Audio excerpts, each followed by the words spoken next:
Tulad ng nakagawian, tone-tonelada na namang basura ang iniwan ng mga nakiisa sa isinagawang traslasyon sa Quiapo, Maynila ngayong araw. Kasabay niyan, sinabi ng Office for Transportation Security na hindi na mabilang pa ang mga nakumpiska nilang mga bawal mula sa dumalo sa traslasyon. Si Margot Gonzalez magbabalita.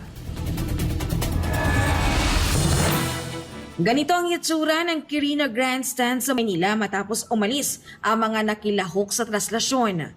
Kahit saan ka tumingin, panay basura ang makikita mo.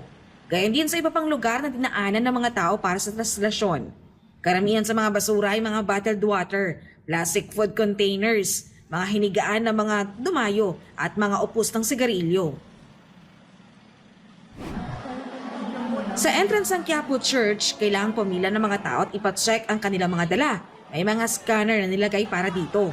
Ayon sa Office for Transportation Security, hindi na raw mabilang ang kanilang nakumpiskang mga lighters, ballpen at mga pabango na bawal sa traslasyon para sa seguridad ng publiko.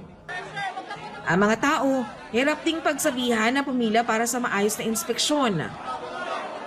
Meron namang mga taong dumagsa sa traslasyon ang nahilo, tumaas ang blood pressure at kailangang magpasuri sa medic. Ayon sa mga otoridad, wala namang kahit anong untoward incident sa ginaganap na traslasyon. Para sa Diyos at Pilipinas Kumahal, Margot Gonzalez, SMN News.